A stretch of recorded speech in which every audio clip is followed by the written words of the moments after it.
It is our duty as parliamentarians to ensure that New Zealand tamaitis or whānau or children are not confronted with issues or problems that are due to no fault of their own, especially for those people from the electorate of Mike Sapin. So, Mr. Speaker, if implementing the Child Support Amendment Bill improves people's circumstances and is perceived to be fairer and just, then we as parliamentarians are doing right by the future of generations of children. New Zealand First supports this bill. Thank you. Honourable Phil Heatley. Speaker, I happily rise to support the Child Support Amendment Bill because of the considerable thought that's gone into this piece of legislation. Of course, when the first piece of legislation was passed those many years ago, the intent was clear, and that was to ensure that children were raised in homes where they are encouraged to receive the benefit of financial and social input of both parents. And so, while the current child support scheme provided a relatively straightforward way of ensuring that that happened, particularly the way of calculating the support that the absentee, if you like, parent had to give financially. And when I say absentee, I don't mean that they weren't in the child's life, of course. What I mean is they weren't the caregiver that the child spent most of their time with. The liability, I guess, of that parent was worked out, and it was fairly straightforward. But, of course, the primary assumption back then was that the paying parent was sort of the income earner, and the recipient parent was the main care provider.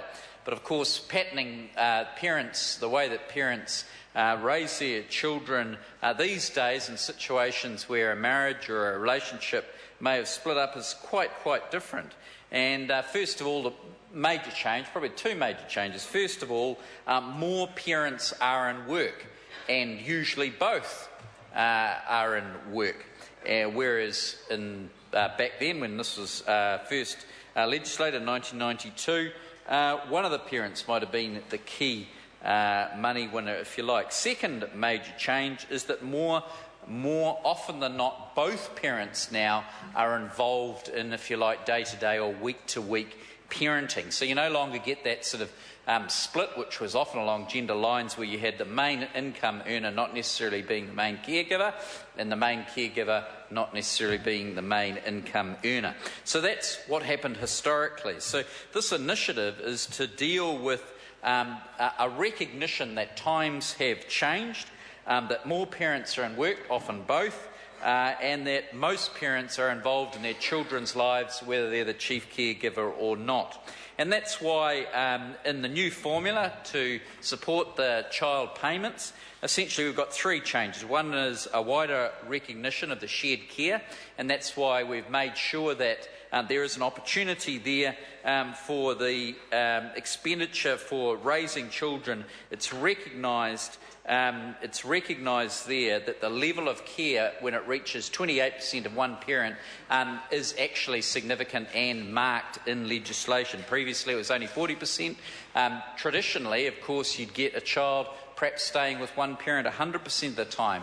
In situations that are negotiated and it worked really well, 50% of the time, 50-50. But this recognises that where 28% of the time one of the parents that is not the chief caregiver spends that amount of time with a child, that is recognised.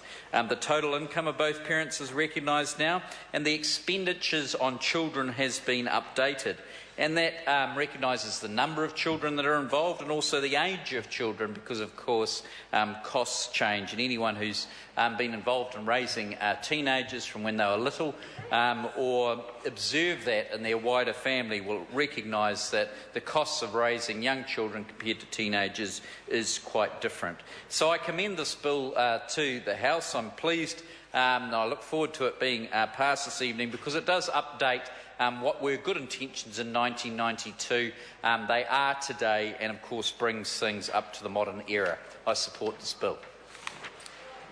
Dr. Rajan Prasad. Thank you, Mr. Speaker.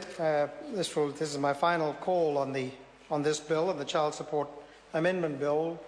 It's been a long journey, and we have